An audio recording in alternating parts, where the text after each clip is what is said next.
Lobo. Lobo, it's a comic book con exclusive. I wasn't able to go to the Comic-Con, so I got them on eBay. Lobo is a freaking awesome figure. One of my favorite figures in my collection. Lobo's background.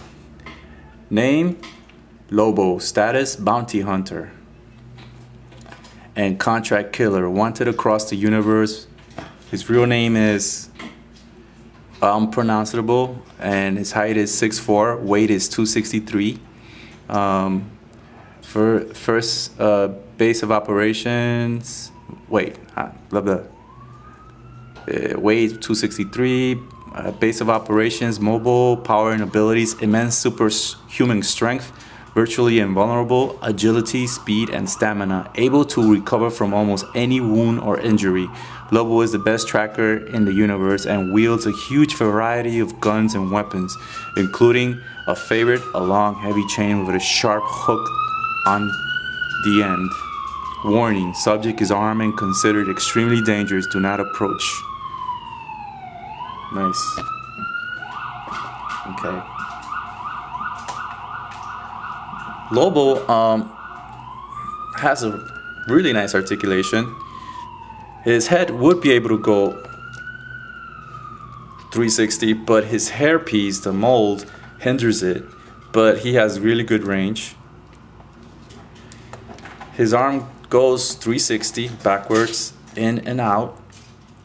His bicep goes rotation.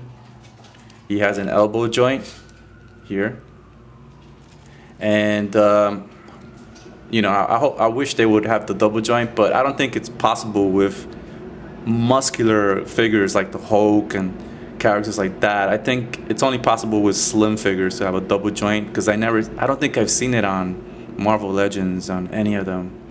So he has a swivel joint here in his hand. He has the famous torso joint, but it's very hindered. But still, you could get a decent like 20 degrees bend. So it's pretty nice. It's pretty nice. And he does have rotation here at the waist. Some people are scared of rotating and breaking it, but I was messing around with it, so it does rotate. So it's very posable, very, very posable. I took some really nice pictures of him in these like battle poses. He has a really nice space belt with ammo packs and a gun holster and everything.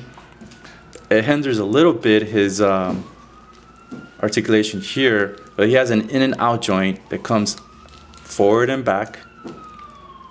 He has a thigh joint, you could swivel. And he has a knee joint that could bend. And he does have, I think here at the bottom, another joint, but it's very stiff. Right here at the boot, it's very stiff, so it doesn't rotate that much. He has ankle joint that goes up and down, pretty good. And it does go back and forth a little here. So pretty much he has all the articulation you will ever need to pose him. His accessories are this big gun right here that I strapped around with a rubber band that came with the packaging, just to make him look like a bounty hunter more. And he comes with this beautiful chain right here, hook and chain. It's very famous of him. The Bowen statue from the early 90s, I had it, of Lobo. Bowen is a really awesome sculptor, and he makes the most beautiful statues of superheroes. And for that statue, I had it. The chain on that statue was beautiful. It was like a custom-made chain just for the statue itself. It was just made. It was quality. I never seen something that nice on a figure. So every time I look at these chains, I'm like, oh man, I wish it was like that chain, you know. But still, it looks really nice. So can't complain. He also comes with Dawg, which you see in Lobo's back. It's his pet dog, follows him around everywhere he goes. It's a nice dog. It doesn't have a lot of articulation, only here in the neck. And he has spikes and everything. It's just a really cool looking dog. Has a bandage here. He's a tough dog, so it's nice. And his color scheme is really nice. That's the way he looks on comic books. There's only one version of him. There's other Lobo figures before this one, but these figures don't even go close to the quality of this figure. He was made a little giant size. Like, he's not supposed to be bigger than everyone else because he's like a giant size Lobo, but I don't mind. I mean, I like this figure and he looks really nice just there in my collection. So I don't mind about him being a giant Lobo. Okay, so basically I'm gonna show you the comic books that I used to read back in the late 80s and 90s. This is one, Lobo's Back. I recommend this one. This is a really fun comic book. Look at the art on it. It's beautiful, by Simon Bisley.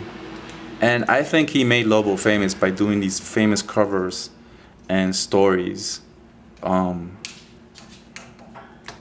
You see him also in the heavy metal comic books covers. He made a lot of those back in those days. I don't know what he's doing now, but anytime I would read a Lobo story that I liked, it was always Simon Bisley or Bisley behind it. And this one, it's a fun story about Lobo and Deadman. It's called The Brave and the Bold. And it's cool because he goes to Apocalypse and he talks to Darkseid and there's all these things going around. So, I mean, it's just a fun comic book, so I recommend that. And I also recommend this one, Lobo Paramilitary Christmas Special. It's one of the most famous, I think.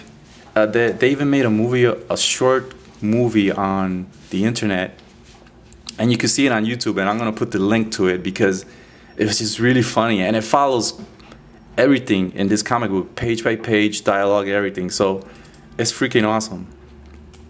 There is a lot of violence in Lobo comics, but it's supposed to be funny, you know. So be warned, kids. Don't, you know, it is a violent comic book, but it's, you know, it's just supposed to be funny.